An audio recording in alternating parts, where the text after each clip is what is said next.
Good afternoon. Welcome to the Midday News right here on 3FM 92.7. We're coming to you live from our studios right here at Adisa Wikanda in Accra and our affiliates across the country. Also live on Facebook as well as all our social media platforms. Coming up this afternoon, calls for governing board of SNIT to be dissolved intensify as labor unions suspend strike, which resulted in SNIT terminating plans to sell some of its hotels.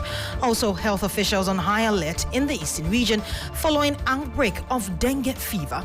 Plus, barely 48 hours after a protest against strange killings in the Upper West region, yet another death has been recorded. We'll be live in the region. Details of these and more coming up shortly.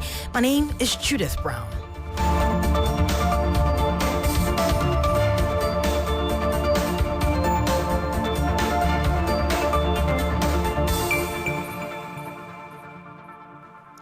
We start with health, and 50 more suspected cases of dengue fever have been recorded at the eastern region, awaiting lab confirmation. Now, the revelation follows the declaration of an outbreak of the disease in the eastern region, having confirmed some 9 cases already in some districts. The health authorities, who are on high alert following the invasion of some rare insects in the region last week, said the national surveillance system detected unusual cases of malaria-like illness in some districts of the eastern region, which were not responding to recommended anti-malarial treatment regimens and were therefore managed as acute febrile illness. Now, the 9 cases were later confirmed positive for dengue fever by the Nogochi Memorial Institute for Medical Research and are currently being managed as non-severe cases at home, while more are awaiting confirmation at the lab. Now, Director of Public Health at the Ghana Health Service, Dr. Franklin Asedi-Bwekwe, spoke with 3FM. Dengue is not rare in Ghana, just that it's also not too common. I think last year we had about 7, and I think 2 years ago we had 1. So what is important is that the presentation of dengue is a bit similar to malaria. So you may have a fever, you have general bodily weakness, you have a headache, you have nausea, vomiting.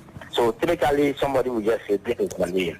But then what will give you out is that you treat with the normal antimalarials and there's no improvement. So that's the catch word here. The other issue is that when it comes to the mosquito, which is actually transmitting the virus, malaria is Anopheles, this one is Aedes. And then the Aedes also bite in the day, unlike Anopheles that bites in the night. So those are the differences between the two. But clinically, it's difficult to distinguish between dengue and malaria. The other issue is normally dengue cases are self-limited. So you get a disease, and within a week or 2, you are fine. There are few people who become hemorrhagic.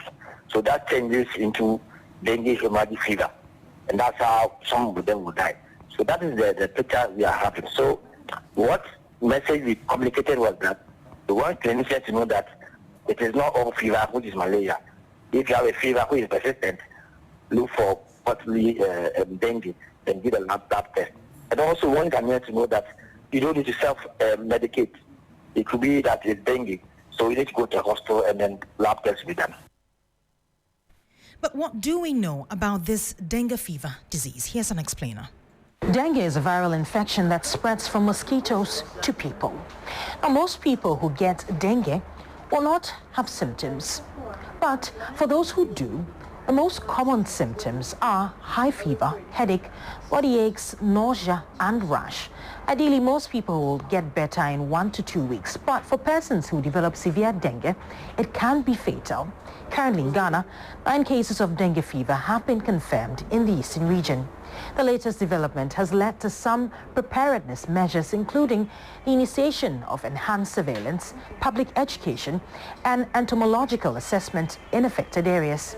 Now, although there's no specific medication for its treatment, supportive care with rehydration, pain relief, a lot of rest, and other measures might help relieve symptoms. There are, however, some measures that can be taken to prevent the disease. Avoid and protect against mosquito bites, as dengue-transmitting mosquitoes bite during daytime. Now, this can be done by wearing full-sleeve clothes, using mosquito repellents, insecticides, or treated mosquito nets, and the removal or drainage of containers with stagnant water. Well, let's now go live to the region where our Eastern Regional correspondent Yvonne Nikwe is standing by for some more updates on this. Yvonne, good afternoon. Now, what more have you gathered about the situation in the area? Oh, seems we might have lost Yvonne. We'll bring you more details on that. We know we're talking about the dengue fever. It is reported that some 9 cases have been recorded in the Eastern region. Our Eastern Regional correspondent will join us soon with more details. We had earlier the Director for Public Health at the Ghana Health Service, Dr. Franklin Asedu Bequin. He has been speaking about it. He is asking people not to self-medicate. Now, this is a disease that is not the first time coming to Ghana. It's happened quite a number of times, but of course we are seeing new cases of it. We've already confirmed 9 of them. So yes, we have Yvonne Nikwe joining us. She is in the Eastern region. She's going to give us more updates on this. Yvonne, as I was saying earlier, what more have you gathered about the situation in the area? Well, Beatrice, as a quick response measure to the issue, the Municipal Chief Executive, in collaboration with the Ghana Health Service, are doing fumigation exercise in the affected communities.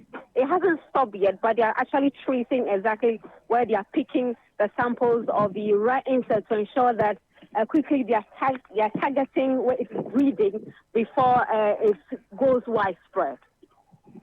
Right now, how are residents reacting to this information?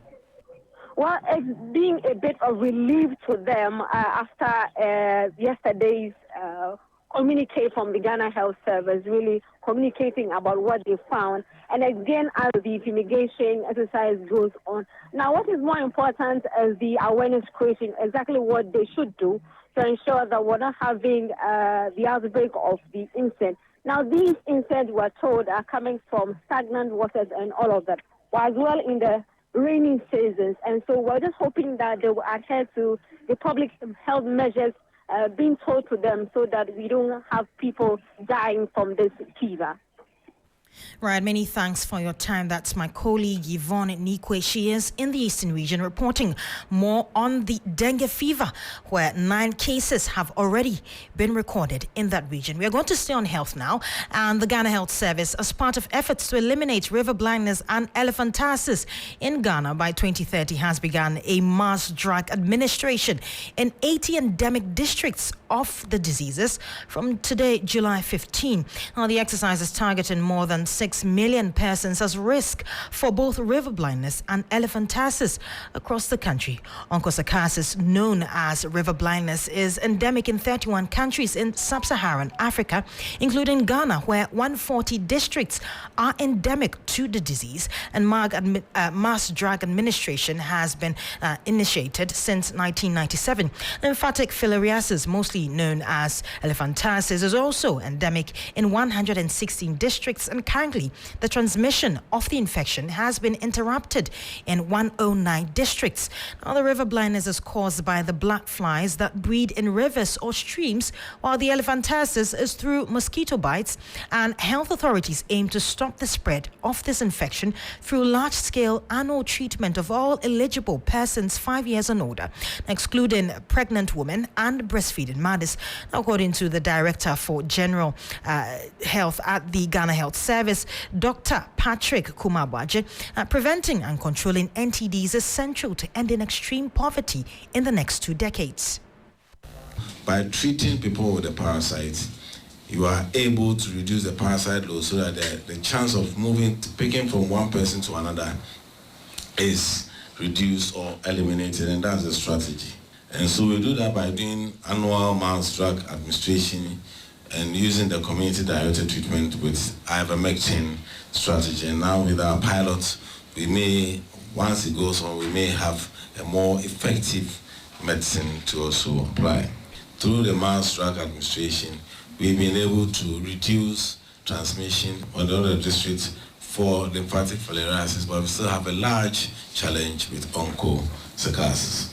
As we launch the mass drug administration today, let us encourage all eligible persons concerning the need for NTD medicines in the fight against onchocerciasis, lymphatic filariasis, and other neglected tropical diseases, and rid our society of these infections that cause poverty and stigma. Well, you had their Director for Public Health at the Ghana Health Service, Dr. Patrick Kumabwaji, giving us more details on these NTDs and controlling it right here in Ghana. We're going to move on to some more stories and to one of our headline stories, actually. And key government services, including health and administration of justice, were practically at a standstill earlier today. There's some good news, though, and organized labor has decided to call off the strike. It was to press home the demand for SNIT to terminate its plan to sell some of its hotels. The pensions manager announced a termination of the planned sale even before the strike commenced. At a crunch meeting, the unions have taken a decision, and Labour Affairs correspondent is joining us to give us more on this. We'll be speaking to him shortly.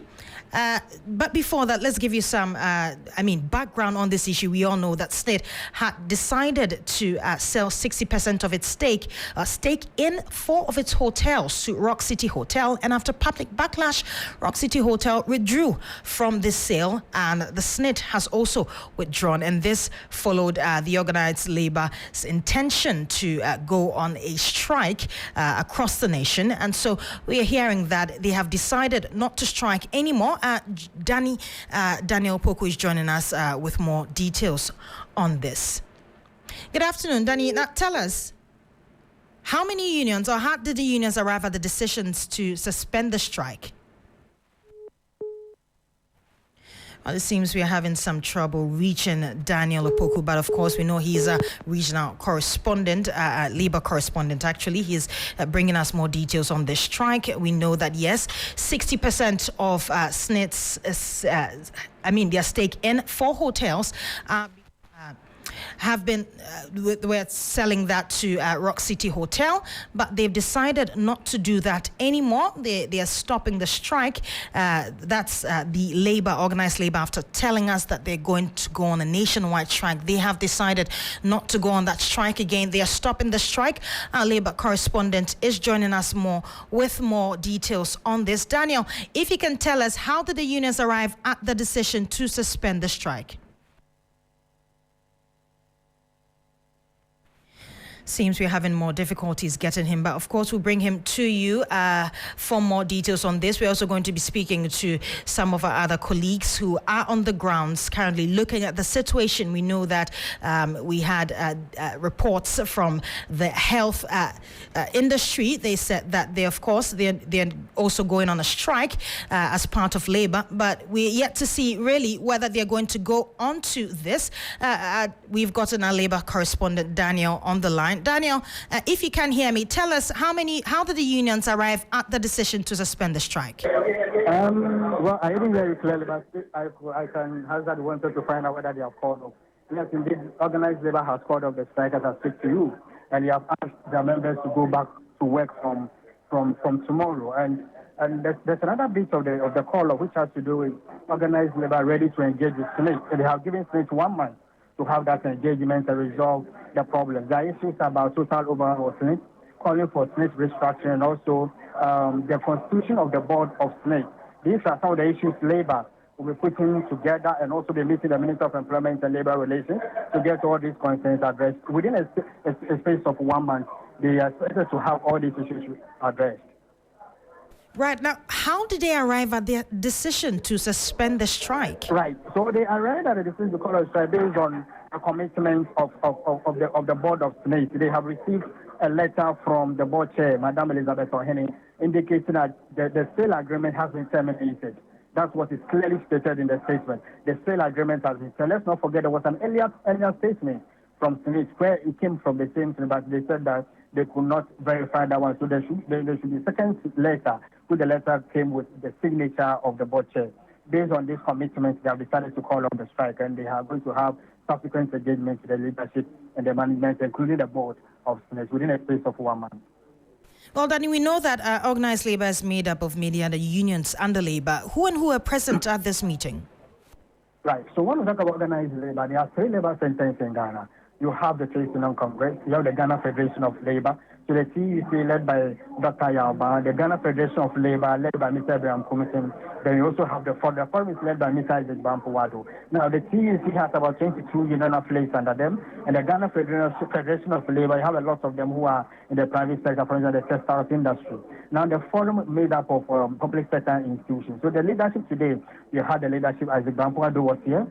Dr. Yabatu was here. Madame Perpetua Koryampo, who is the president of the Ghana Retainers Youth Association, was also present.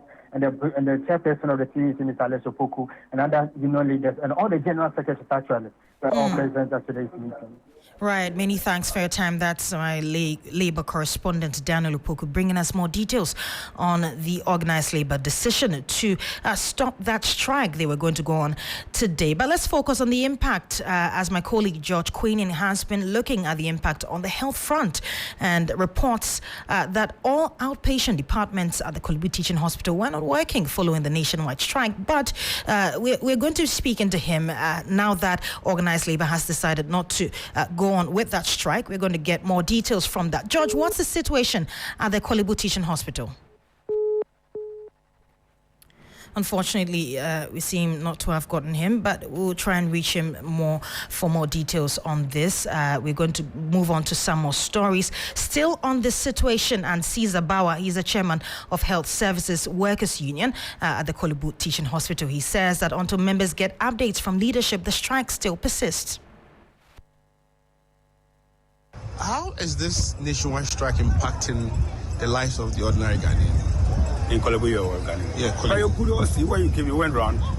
You see the OPDs are not working. Where you go to Kolebu, they are not working. All the OPDs, Access Center, maternity, all the OPDs in Kolebu, except those who are on admission. That's when they have gone to the K2 department. I've seen them in charge. Because we have some patients whereby they are already admitted.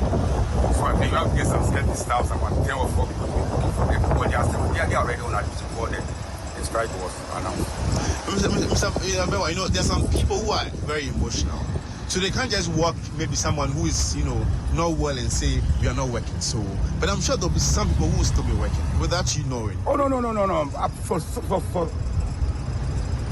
For Health Service Workers Union Group, I'm talking on behalf of Health Service Workers Group. We are not working. But I don't know the nurses and the doctors. Whereby if they are working, they are not. It doesn't belong to my group. But I'm talking on behalf of my group, Health Service Workers Union, because we have a directive from our national union that today everybody should sit down strike. So if somebody comes to the OPD today, you will never see one of our staff there. Maybe hopefully we see the nurses and doctors, whereby they are from the association. But Health Service Workers Group, my brother. So if someone says you people are inhuman. Oh no. It's not. You heard there Caesar Bauer, the chairman of the Health Services Workers Union at Kolebu. We're going to go to George now. He is joining us online. George, what's the situation at Kolebu Teaching Hospital currently? Judith, thanks for having me. And like you rightly mentioned, I'm at the premier hospital in Ghana, Kolebu. And all of the news out there that organized labor has called off the strike. The chairman here tells me that they are not, calling off their strike until they get a directive, because it was a notice to them to call off, to start a strike. So if they are calling off the strike, a letter or some sort of directive should also be given to them to halt the strike. But until that is, that directive is issued to them, the strike is still persists here. When it comes to the OPDs, there are 8 of them: surgical, medical, child health, accidents, amongst others. All are not working. So when you come here as a new patient, you will not be attended to. People that have been attended to are patients that are already on admission. If you go to the mortuary, for instance, if you're taking a new body, they will not be accepted. Just people that have paid in advance are the ones that have been treated. So according to Caesar Bauer, who is the chairman of the Health Services Workers Union here at Kolebu, if this strike should persist more than 25, there'll be more debt, and then government, of course, will lose more revenue. Because when people come here, they are asked to return. And one Mrs. Janet, who is here all the way from Action Winkin in Oda, the husband is battling, cancer. And they've been here, and they spend almost their income trying to, treat the man. And they have no option. They have to leave back to Winkin. So it's a serious situation here. That's what it is, Judith.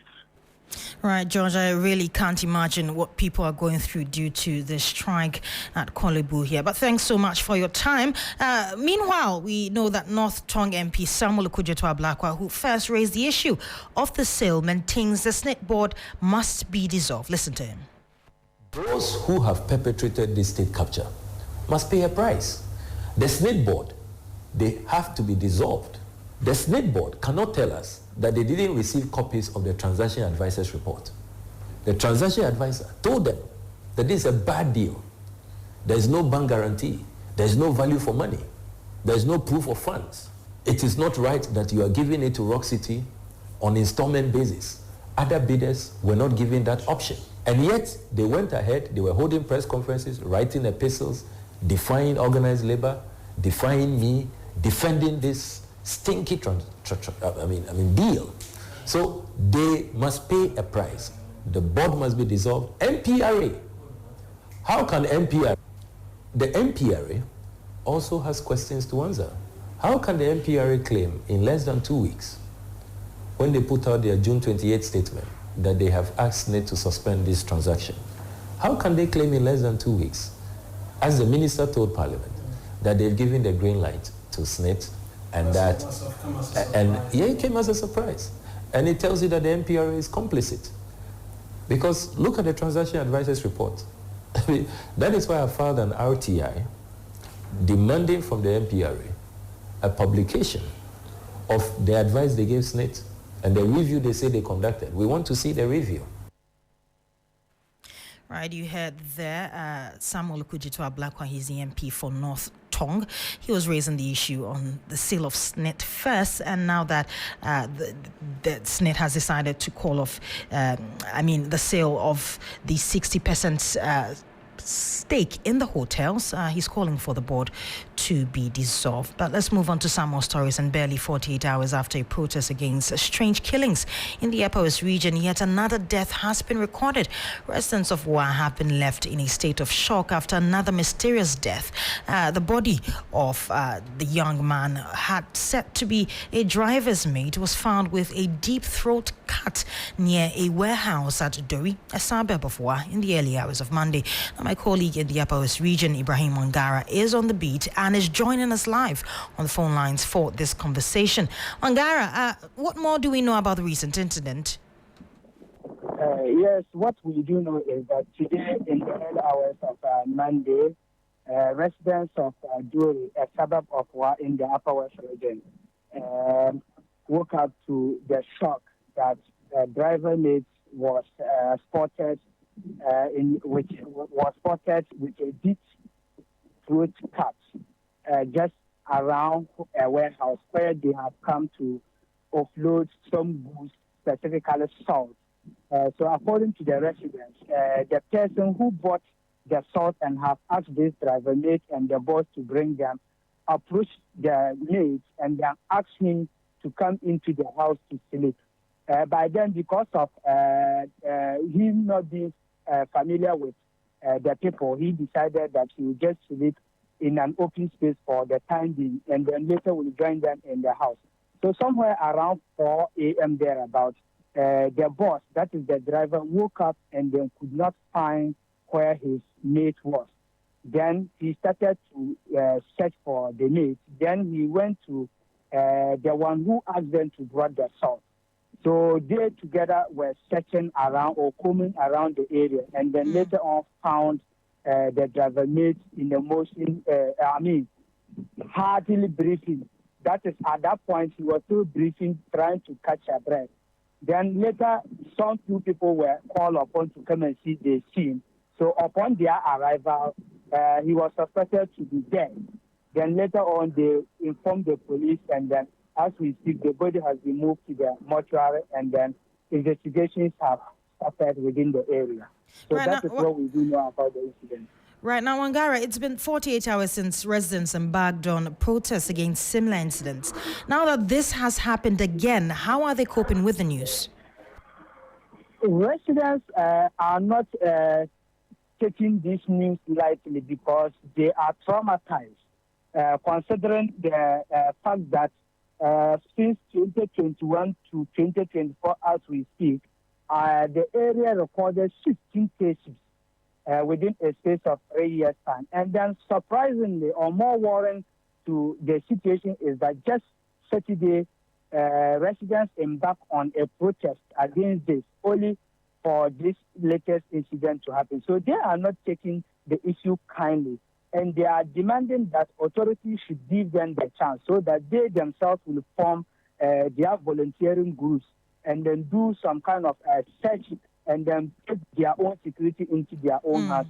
To them, that is the surest way that these perpetrators can be brought to book, and then a way to also stop such incidents going forward. They say this time around, they no longer have trust in all the security agencies within the enclave. Right, let's listen to them. Very sad concerning what happens. And then what you will say is, nowadays we are always scared. Just like when you are sleeping, you don't even know when they will come to your room and then bring you out. If you look at the incident that just happened, the person was outside and then there's a room closer to where the person is. So nobody can tell. They could have even go inside and then bring the one who is inside. So looking at the situation, we are very scared. And then we don't know what might happen again. Just like our honorable assembly member said, if you look at the previous days, let's say Saturday, there was a demonstration. And then this thing happens today. So what we are doing, we are pleading with the elders of WA to just come to our aid, to help us move away from these happenings. You had there Al Hassan Suberu. He is a resident right there. And earlier we were speaking to Ibrahim Wangara, giving us more details on the incident right there. Now let's move on to some other stories and to some more crime-related stories. The Ghana Police Service has invited Kwame Asario, being mostly known as A+, to assist with investigations into the murder of investigative journalist Ahmed Swali. Now the journalist who worked with Tiger Eye PI was killed in 2019 following the explosive number 12 investigations which revealed deep-seated rot in Ghana's football. More than 6 years down the line, the case remains cold, with MP Kennedy Ejapon among persons invited for questioning. Well, according to the police, the latest invitation to A+ follows his recent claims on social media that he has some information regarding the case. Now, the police in the statement said that the cold case unit and the CID has been working on the investigation into the case and closely engaging with the deceased family. And it is pleased that Mr. Kwame Asari, that's A+, has made some indication that he has some information that could assist the ongoing investigation, and he has been invited accordingly. Let's do some more stories. And President Akufo-Addo is expected to cut short for work to begin on the dualization of the Kokobin road in the Ashanti region. The stretch is noted for fatal road accidents and traffic congestion. Motorists are excited with the dualization intention, but expect work to be done and completed without delays. Ibrahim is joining us with more on this. Ibrahim, has the president arrived, and how important is this stretch of the road? Well, Judith, the president is here to arrive. We are told that he's currently at Techimentia, commissioning the road between Techimentia linking to Akomadan and the Ashanti region. So any moment from now, he will begin and come here. But before he gets to Ahinema Kokobin to commission that road, he will first inspect ongoing works on the 4th years one interchange. If you can hear from the background, a lot of supporters are here awaiting the president's arrival. Now, Ahinema Kokobin at Anyang Fanta Road, this links to Obuasi, Western, Central, and other parts of the region. Very, very important and crucial road. But because of urbanization, the road is now a bit congested. A 10-minute drive will now take you an hour or even more. So it was important they expand the road, and this is a road that is also accident-prone. So that is how authorities decided to dualize the road, just to reduce the accidents on the road and also reduce travel time using that stretch. Because anytime there is traffic on that stretch, it means going to Cape Coast or Western region will take you more hours before getting to that place. So this is how important and significant that road is to the people of Ashanti region and others at the other parts of the country. Right, many thanks for your time. That's my colleague Ibrahim Abubakar. He's been bringing us details from the Ashanti region. We're moving on to some more stories, and the Greater Accra Regional Council, led by the Regional Minister Titus Glover, has ordered the arrest of several property developers accused of flouting a court injunction and continuing construction along the Laboma Beach Enclave. Despite the legal directive prohibiting further development in the area, structures have been erected along the beachfront, prompting the minister to initiate a demolition exercise. Has given the background as to how the youth of La came here. I want to thank him so much. And the Regional Security Council is here. We've seen things for ourselves. Unfortunately, we have to go and prepare and come back. We need to come back with some excavators and make sure we pull some of these buildings down. Within the next couple of days, we'll arrange and come back. Particularly this one that we see. You can see the deliberate attempt that he's trying to reclaim part of the beach. You can see. And from the information I had from my MCE, no permits. Nobody has permit here. We're going to invite you, members of the Traditional Council, all those who are developing here, to the RCC to meet the Regional Security Council. And the order is hereby given. Nobody should go ahead with any development from today. Nobody. We'll put the security here to make sure that nobody does any activity at all until we all come to a conclusion as to how we want here to be organized. The assembly may have a planning scheme as to how the beach should be structured. When you go elsewhere, Indonesia, Midday. Well, you heard Titus Glover there, and that's how we wrap up the Midday News right here on 3FM 92.7. My name is Judith Brown. Do stay tuned for business news.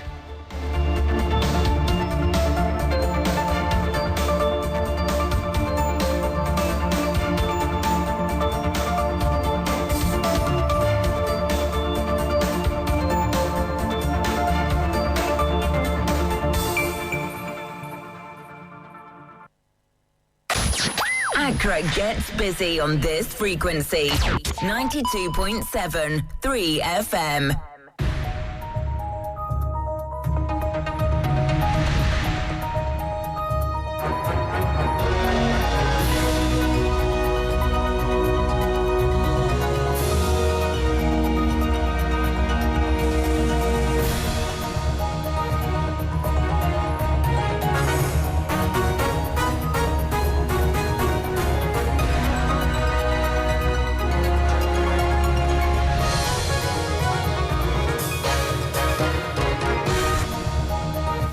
Hello, good afternoon. It's time now for Business Daily on 3FM 92.7. Coming up, ratings agency Fish Solutions projects CD to recover some 9% loss it recorded against the US dollar in the coming months. We'll bring you details. Meanwhile, latest research reveals persistent inflationary pressures in second half of 2024 following expected heat up in 2024 general election polls.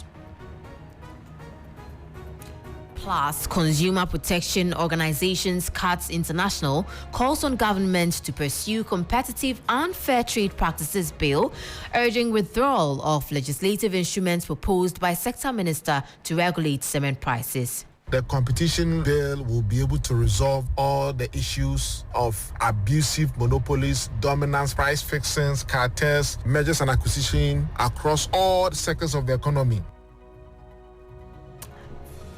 We have details of these stories and others lined up for you. Do stay with me. My name is Manu Afful.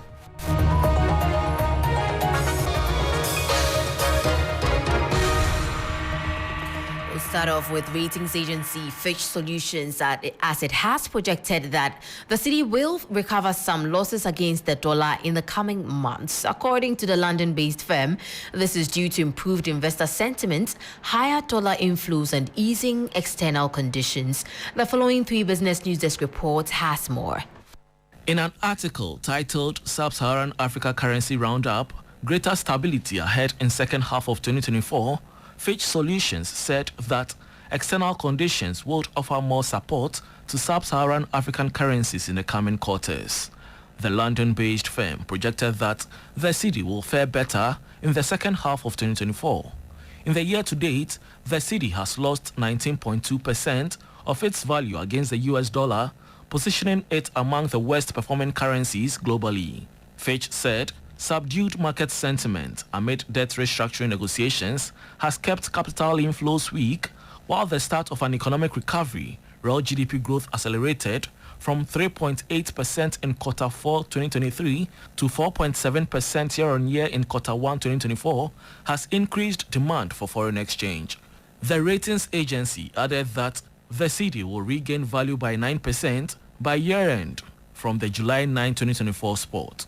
On July 8, Ghana reached an agreement with international bondholders to restructure $13 billion worth of external debt, a process that should be concluded by the end of September 2024. Fitch Solutions said it believes this will improve investor sentiment towards Ghana, improve capital inflows, and provide appreciatory pressure to the unit. The cedi is presently going for 15 cedis 75 pesos at the Forex Bureau. It has depreciated by about 20% against the American greenback. Well, that was a 3 Business News Desk report on ratings agency Fitch Solutions' projection of some 9% recovery of the cedi against the US dollar. Still on the economy, inflationary pressures could hinder significant further reductions in inflation. GCB Capital anticipates some stabilization but warns of potential increases in inflation later in the year. In a recent report, the agency pointed out that while it expects the disinflation trend to continue in the second half of 2024, the inflation profile remains elevated. However, it also said it expects increased cedi liquidity in the system as the election pulse heats up in the second half of 2024, which could further fuel inflationary pressures. Therefore, it maintains a remote possibility of a marginal rate cut in July 2024, but more firmly in the September 2024 and November 2024 policy windows. It concluded expecting normal interest rates to be sticky downwards on the outlook.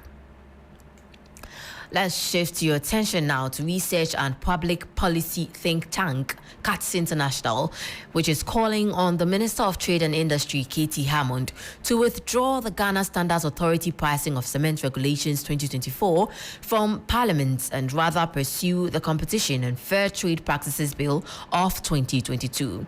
According to the research firm, the latter has the effect of not only addressing sector-specific issues, but can protect the entire market from any unfair and anti-competitive conduct. Speaking to 3 Business, West African Regional Director of CATS International, Apiakusi Adomako, said the minister's approach for dealing with high cement prices is not grounded on evidence and can lead to market distortion.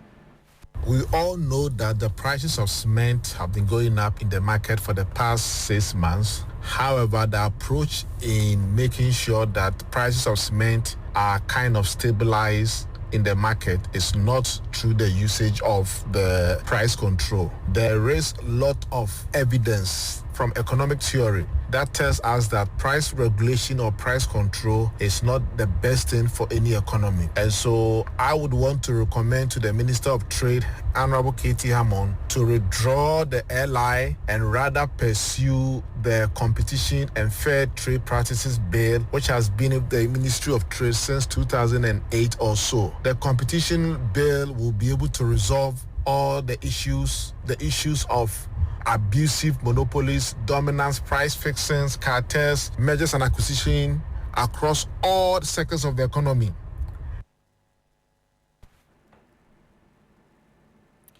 Well, that over there was the West African Regional Director of CATS International, Apiakusi Adomako. Now, before we go, the Chamber of Petroleum Consumers, COPEC, is projecting a 4% increase in petroleum product prices across the pumps in the next window, which starts from Tuesday, July 16, 2024. COPEC attributes the rise to the depreciation of the cedi against the dollar and the rise in global petroleum prices. The Chamber of Petroleum Consumers, COPEC, has announced that the petroleum product prices are expected to increase by 4% across pumps beginning July 16, 2024. This projection is based on the depreciation of the cedi against the dollar and the rise in global petroleum prices. According to COPEC, the average retail prices of petroleum products will be as follows. Petrol, 14.795 Ghana cedis per litre, representing a 3.75% increase. Diesel will also go up by 4.69% to be sold at 15.332 Ghana cedis per litre, and LPG, 16.205 Ghana cedis per kilogram, a 12.20% increase. COPEC has called on the government to reduce taxes on LPG and consider subsidizing its price to promote its usage and reduce environmental degradation. The organization has also requested a reduction in tax rates on petroleum and diesel, or a formula to vary the total levies with changes in the dollar-cedi rate. Additionally, COPEC has urged the government to revive the Tema oil refinery tour to avoid importing finished products and reduce fuel contamination. Well, that was a 3 Business News Desk report on the expected increase in fuel prices beginning tomorrow, Tuesday. Well, that's it for Business Daily here on 3FM 92.7. For more stories, kindly log on to our website on www.3news.com. My name is Manu Afful. Do stay tuned. Urban Blend is up next.